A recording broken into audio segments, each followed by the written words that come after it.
Thank you for joining us for this edition of Outreach News. Outreach News is a media blog program that provides awareness of and shares the stories of countless individuals and agencies who provide help to those in need. And now your host, Linda Knox.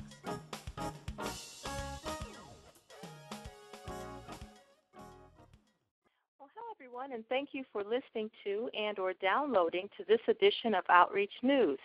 I'm Linda Knox, your host, and I'm very excited about today's special guest, Mrs. Noel Brewer Yeatts of World Help.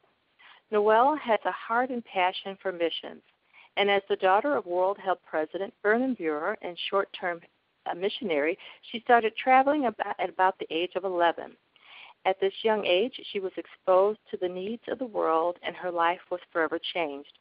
Noel is a graduate of Liberty University, where she studied government and speech with an emphasis in foreign affairs.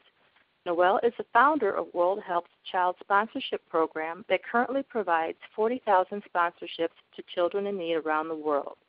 She is the former director of humanitarian aid, which has brought in over $215 million in aid around the world. She has traveled extensively and has ministered in over 12 countries, including Uganda, Zambia, Rwanda, South Africa, Korea, and the Philippines, Russia, Romania, Hungary, Brazil, China, and India. After serving 16 years as Director of Child Sponsorship, Director of Humanitarian Aid, and Director of Communications, Noel currently serves as Board Member and Vice President of World Help. She is co-author of Children of Hope and Cause Life and founded World Help's Tour of Hope Women's Conferences.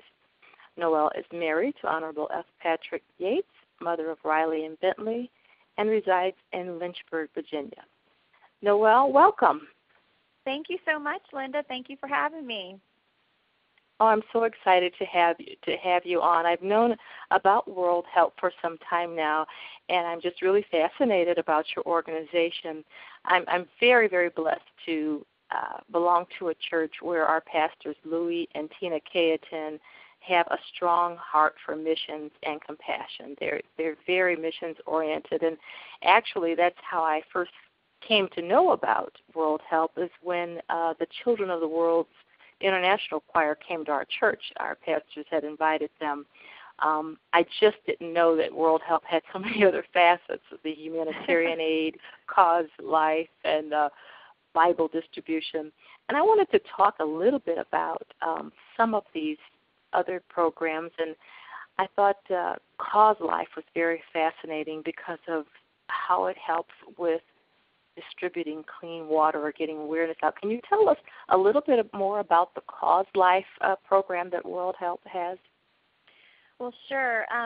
This is an important cause that we're involved in, and over 1 billion people in the world do not have access to clean water. That causes over 2 million deaths a year. And the statistic that really gets me is that 6,000 children die every day because of water-related illnesses. So, this is a problem that is so prevalent around the world, but yet here in America, we don't really have to think about it that much. And so that's what's been great about this Cause Life tour is I feel like we've been able to bring it more to the forefront and to show people how, we just go to the faucet, turn the tap on, the water flows, and we really don't think of water as essential to our lives. When we really do think about water, we think about it more as fun, going to a water park or the beach or things like that. But we don't think of it as being essential to our survival. But for most people around the world, that's exactly what it is. And the thing that's been so great, though, is to show people how easy it is to make a difference. For $15, you can provide clean water to one person or one child for 20 years. And I mean, when I think about $15, like what we spend $15 on in the course of a day, I mean, nowadays that barely buys your lunch sometimes, and we spend $15 here and there all the time. And to think that that small of a gift can change someone's life is just incredible. And I think that's the key thing, is showing people that it is this huge, somewhat overwhelming problem, but it's very easy to make a difference. Yeah, that's fascinating. And when I read some of the statistics, and I was on your website and I read some of the statistics, it's just mind-boggling. It's a very serious crisis. I'm wondering why, and I always kind of wonder why it is that we don't understand. Is it the lack of just people not really knowing and the information not being there, or do you have any understanding as to why we just don't get how serious this problem is? Well, that's an issue. It's a good question, and I think it goes beyond water, and it's something that I do talk about a lot. We have a hard time understanding poverty in general. Whether it's water or food or shelter, the things that people don't have around the world, we have a hard time. And part of it, I do think, is people not having the right information and just simply not knowing. But sometimes I think it goes deeper than that. Even when we do know the information, we don't want to think about it. It's overwhelming, it's somewhat depressing, and it's easier just to ignore it because really it doesn't affect our lives, And so that's another thing that I try to encourage people is to let yourself feel that, and that really, as people of faith, if we really want to respond compassionately, you can't ignore it. You have to do something about it. And what I like about your program is that you mentioned just $15, how far that can go. So sometimes, it does seem a little overwhelming, but a lot of us can spare $15. And I love that. Now, do you get involved with the digging of wells as well? I mean, we do. That's mainly what we're doing right now. We do have different ways of providing water. For instance, when the earthquake happened in Haiti, we were, doing emergency water programs. But more long-term, what we're doing is drilling wells, some shallow, some deep bore wells, to provide long-term solutions in villages and communities around the world. And if someone wanted to get involved with the drive itself at their church, or if they maybe just an individual wanted to get involved, they would just contact you at your website? Yeah, there's two ways. They can go to worldhelp.net and learn more about World Help. If they're interested in the water cause, they can go directly to causelife.org, and that will tell them all about the need, give them some resources, some videos that will present the need better that they could share with friends, family, their church. And then the other way that I know that you've experienced is our children's choir. This is the cause that they are pushing around the country every week. And they can come to your church or your school and do a whole program that shows the need for clean water and how you can get involved. Yeah, and that's a great segue into, that's probably one of my favorite programs that you have is the International Children's Choir. I understand that they're celebrating their, I think it was a 10th year anniversary this year? That's right, 10 years. Yeah. We can't believe it. Now tell us a little bit more about the choir, who it's comprised of, and how and why it was formed.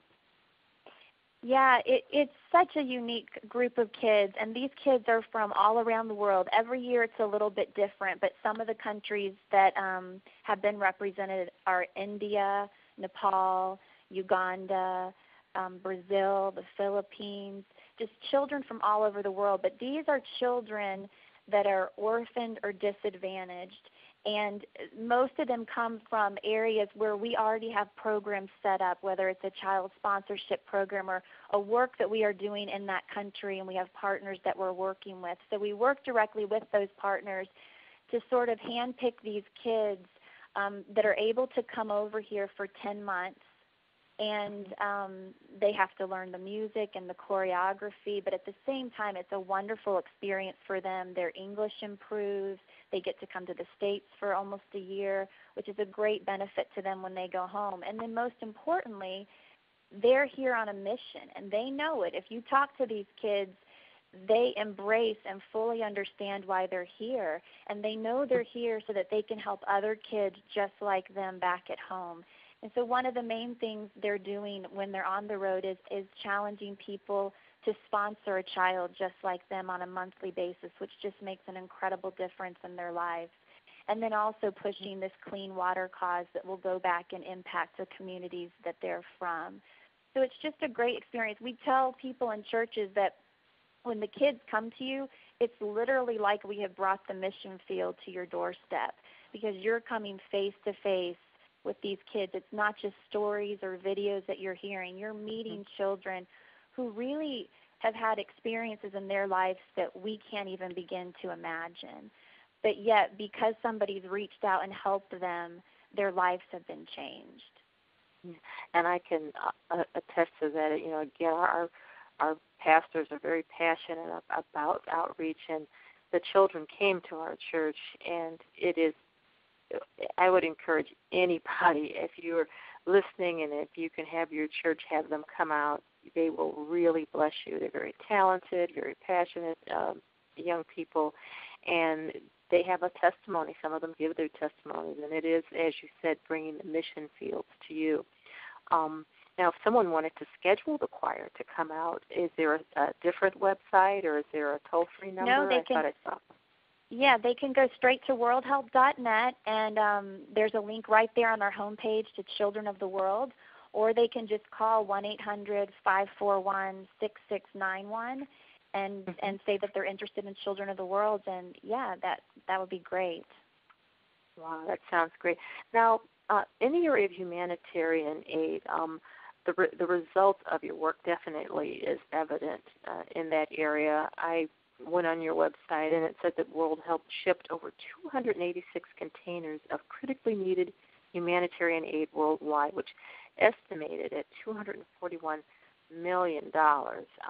When I think about that, it's I mean, what a great testimony. What I really love about this is you state that as you compassionately respond, you are given the opportunity to be heard and share the hope of Jesus Christ with the lost.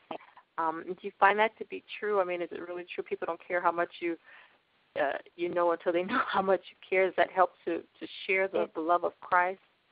Yeah, it's very true, and we've always said that we feel like we're earning the right to be heard. And when someone is starving, when someone doesn't have water, when someone is watching their child die because they just don't have the medicine, you have to meet those needs first. And by meeting those needs, you then open the door. And we really have a holistic approach. I mean, one of the things that we're doing in countries like Guatemala is what we call village transformation. And so it's not just one thing. It's not just feeding. We'll go in first and we'll set up a feeding program, and then we'll drill a well and provide clean water, and then we'll build a school, and then we'll build a church, and then a clinic. And before you know it, it's total transformation, because it can't be one or the other. It has to be both. And when you're right, when they see that you care, then they're receptive to your whole message. Wow. And I mean, that ties in, I'm sure, with the Bible distribution and church planning, which it says here that to date, God has allowed your partners to plant over 50,000 churches. I mean, that's great, because, we should certainly take care of a person's need in food and clothing, but we also know that God's word gives everlasting and eternal life. So I love the idea of the Bible distribution and church planting also. This is something, again, back on